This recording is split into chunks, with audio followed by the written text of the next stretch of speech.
আজি প্ৰগ্ৰাম আজি দ্বিতীয়খন আমাৰ স্পেচ লেব গ্ৰাহামপুৰ হায়াৰ ছেকেণ্ডাৰী স্কুলত আমাৰ প্ৰয়াত আমাৰ সকলোৰে শ্ৰদ্ধাৰ অসমৰ প্ৰাক্তন কেবিনেট মিনিষ্টাৰ মিথিয়াছ টুডু ডাঙৰীয়াৰ নামত মিথিয়াছ টুডু মেমৰিয়েল স্পেচ লেব গ্ৰাহামপুৰ হায়াৰ ছেকেণ্ডাৰী স্কুলত ইনাগুৰেশ্যন কৰা হৈছে, অপেনিং কৰা হৈছে।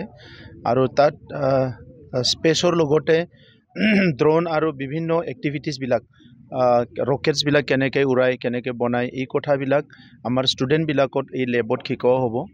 আৰু সাধাৰণতে আমাৰ বিজ্ঞানত আমাৰ ছাত্ৰ ছাত্ৰীসকলক সৌৰজগতৰ কথা আৰু বিভিন্ন কথাবিলাক শিকোৱা হয়, কিন্তু আমাৰ ষ্টুডেণ্টবিলাকে প্ৰেক্টিকেলি এই কথাবিলাক বা এই কামবিলাক এক্সেছ কৰিবলৈ নাপায়। এইকাৰণে ইহঁতৰ যিটো আণ্ডাৰষ্টেণ্ডিং এইটো আধা হৈ থাকে। তো কনফিডেঞ্চটো দিবৰ কাৰণে আৰু ইহঁতৰ আণ্ডাৰষ্টেণ্ডিংটো পূৰা কৰিবৰ কাৰণে এই লেবটো বহুতখিনি কাম কৰিব। আমাৰ ভূমিকা স্পেচ চেণ্টাৰ এটা ইনষ্টিটিউশ্যন ইয়াত যোৱা বছৰৰ পৰা কাম আৰম্ভ কৰিছে।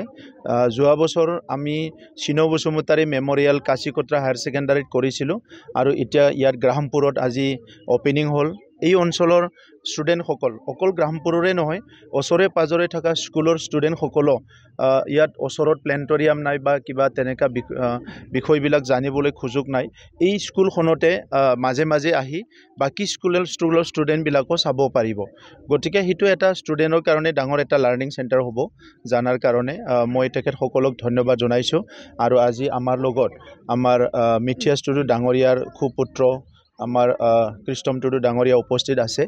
আৰু লগতে বিদ্যালয়খনৰ প্ৰধান শিক্ষক আৰু টিমক মই অভিনন্দন জনাইছোঁ। এই লেবটো ভালকৈ সজাই ওলালে। ইয়াৰ পিছত লেবটো ভালকৈ যাতে পৰিপাটি কৰি ৰাখিব পাৰে আৰু ষ্টুডেণ্টবিলাকক এটা ৰুলৰ মাজত যাতে আহি চাই যাব পাৰে, এই ছিষ্টেমটো বিদ্যালয়খনে কৰিব লাগিব। আৰু ভূমিকাৰ তৰফৰ পৰা তেখেতসকলে এই ছাপোৰ্টটো সদায় ৰাখিব।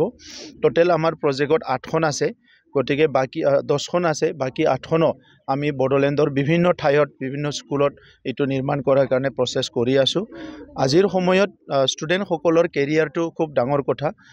টেক্সট বুক পঢ়ি পেলাই ল'ৰা ছোৱালীয়ে নিজৰ ডিগ্ৰীটো নিজৰ চাৰ্টিফিকেটটো ল'ব পাৰিব, কিন্তু কেৰিয়াৰ এটা বনাবৰ কাৰণে কেৰিয়াৰ এটা গঢ়িবৰ কাৰণে সেই হাইস্কুল লেভেলতে ষ্টুডেণ্টক চব ইনফৰমেশ্যনবিলাক দিব লাগিব। গতিকে আজিৰ সময়ত আমি ষ্টুডেণ্ট বিদ্যালয়সকলক কৈছোঁ যে ছেটাৰডে এটা ক্লাছ কম কৰি হ'লেও ষ্টুডেণ্টসকলক কাউন্সিলিং কৰিব লাগে, কেৰিয়াৰ ইনফৰমেশ্যনবিলাক দিব লাগে আৰু তেখেতসকলক যিমান পাৰে ইমান মডাৰ্ণ যিটো আমাৰ টেকন'লজি বা মডাৰ্ণ যিটো ইনভেনশ্যন ইয়াৰ ইনফৰমেশ্যনবিলাক দিব লাগে, যাতে তেখেতসকলৰ পঢ়াৰ ইণ্টাৰেষ্টটো আৰু বাঢ়ে। আৰু আমাৰ অঞ্চলৰ পৰাও কোনোবা চাইণ্টিষ্ট, কোনোবা ভাল ইঞ্জিনিয়াৰ ডক্টৰ ওলাই আহিব পাৰে, ভাল মানৱ সম্পদ ওলাই আহিব পাৰে। ইয়াৰ কাৰণে এতিয়া আমাৰ এডুকেশ্যনটো আমি সিফালেদি লৈ যাব বিচাৰিছোঁ। গতিকে টিচাৰসকলক ইয়াৰ কাৰণে কেপাচিটি বিল্ডিং ট্ৰেইনিং আমি বিভিন্ন সময়ত কৰিছোঁ আৰু কৰি যাম। দেখা গৈছে আজি এটা নতুন